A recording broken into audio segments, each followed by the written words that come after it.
Welcome back, you guys. I hope that Monday is treating all you guys good today. In London right now, it's snowing, so it's absolutely freezing. It is bitterly cold, so expect to see me in my hoodie throughout this entire month because I'm all about keeping my bills low. Last month, my energy bills went up.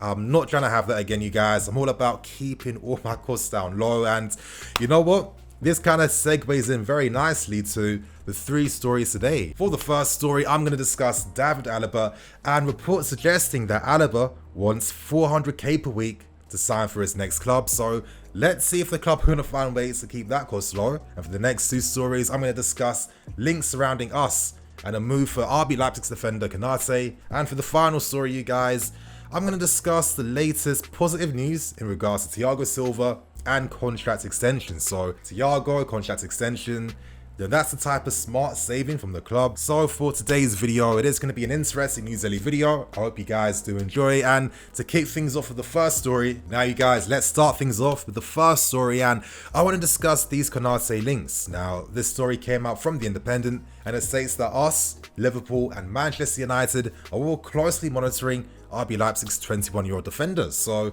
of course, whenever I hear news about my club being linked with any exciting prospects from across Europe, then I'm all here for it. And with Konate, he really is a promising young defender. Now, when you go for players around this age range, you're mostly buying them for their potential.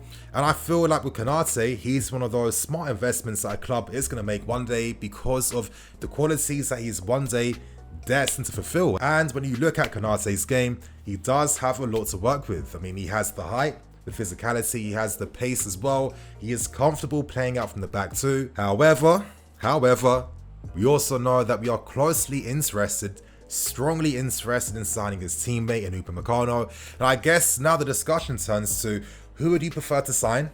Upamecano or Konate? I'm going to ask you guys to comment below, but for this part, I'm now going to give my thoughts and opinions. And of course, I've watched RB Leipzig play. I like Upamecano a lot. When I saw that game last season against Bayern Munich, when he really handled Lewandowski, immediately Upamecano's stock rose heavily. But with Konate, since he's made his debut for Leipzig, he's only been going up and up and up. However, I do feel like there is a key difference between Upamecano and Konate, and that main difference is that Upamecano is more of a ball-playing defender. Konate is more of a traditional centre-back. Now, if I was to give you guys a brief example, he'd be like a Kurt Zouma in that sense, where Konate's game is about supporting his defensive partner. Konate is that style of defender that prefers to sit deeper, to read the danger, and then support his teammates. And for me, we have players like that in abundance already, in your Kurt Zoumas and your Christensens. And if we are going to mount this title challenge for next season, I don't feel like we need another profile of this defender in the team right now, unless there are some crazy plans to get rid of so many defenders next season, which I don't think realistically is going to be the case.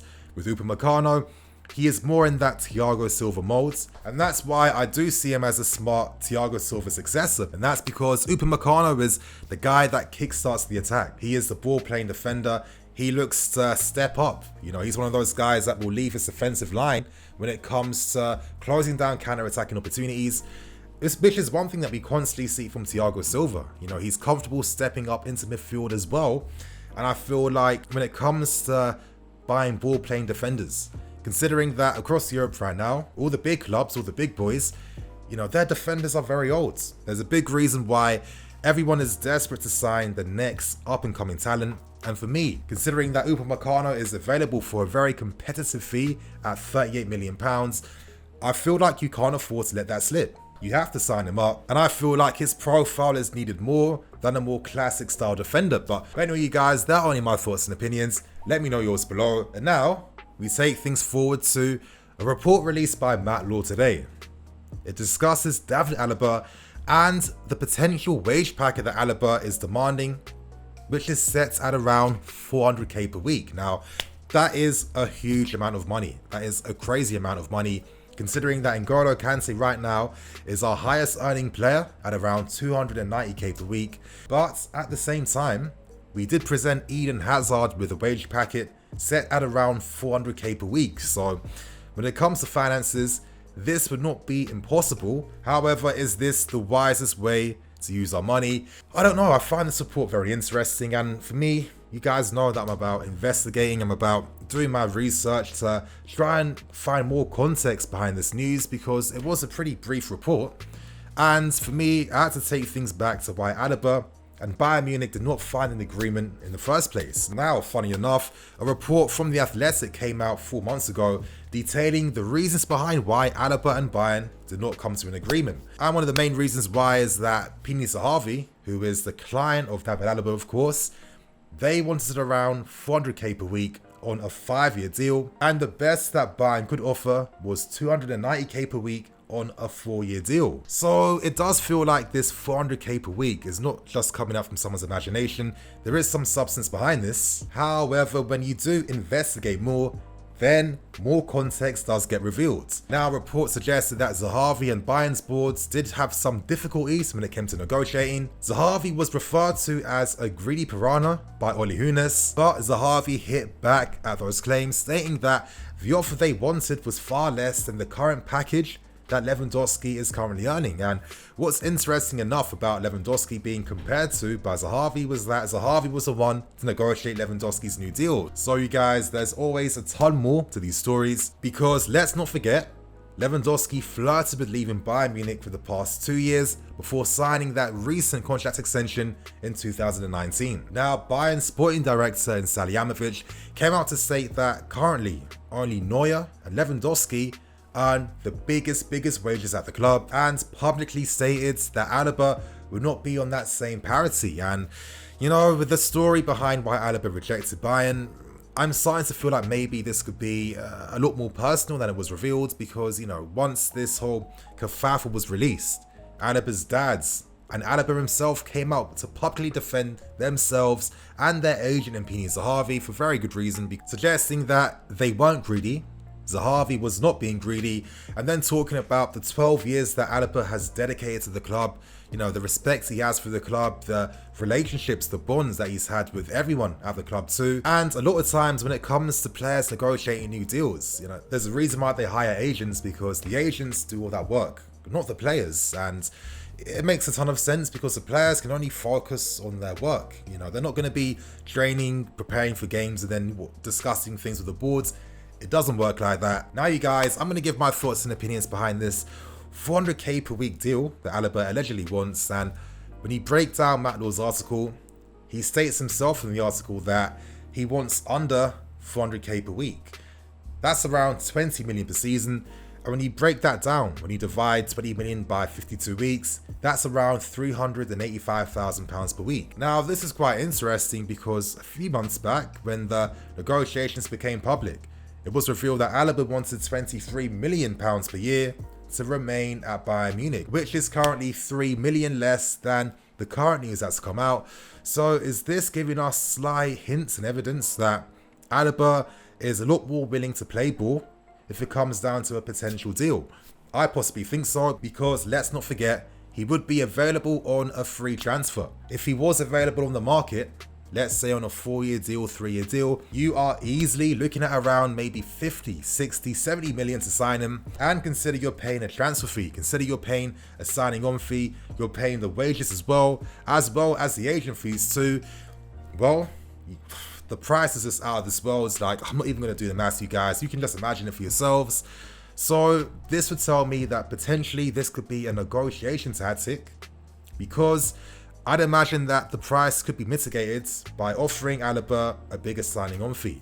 I mean, there's so many ways to, you know, pay that certain amount of money in a more cost-effective manner. And interestingly enough, considering that reports came out in early January suggesting that Alaba had agreed an 11 million per year deal with Real Madrid, which was proven to be wrong, well, that's even less than the 13 million offered by Bayern Munich that was rejected. So, you know, I feel like I'm not gonna fully believe these reports. One thing I've learned in this industry, you guys, you know, doing YouTube for a while and, you know, being fortunate enough to, you know, hear certain things, know certain things, meet certain people, is that in this industry, it's known for its lies. Like, honestly, the amount of lies that come out non-stop, I mean, it makes a ton of sense. And I don't know, you guys, I feel like there is a lot more to this story.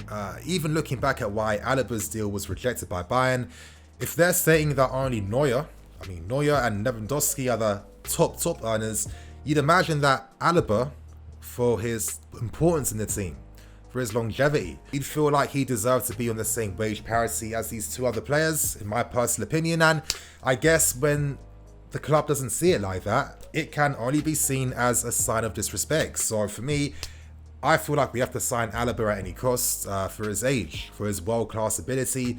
This is a guy that you sign and he helps you win a league. I mean, he's been doing that for years already at Bayern Munich, and I feel like a player of his ability on the market, it rarely ever happens. And with what we have right now, I feel like we could sign him and we have the money to do so, you guys. Comment below, would you sign Alaba for any cost? Let us know why. And now to end things with the final story, this was another Matlaw report, and this is positive news. It suggests that Thiago Silva is open and willing to extending his contract with our club. And at this point in time, Thiago currently has 6 months left on his deal. Now, when you negotiated the deal before the start of the season, there was always the option to extend by a further 12 months, and based on the reports, Thiago is willing to do this. And as Matt was reporting, he states that Thiago is a popular figure already at the club. Even though he isn't super fluent with his English, you'd imagine by next season he'd be even better. And you know what? It's great to hear that he's already a big influence at the club. And you know, I have to say, as I've been saying in many videos, Thiago Silva was the signing of the season. The guy at 36 years old is utterly world class. He's come to the Premier League. It's been effortless for him.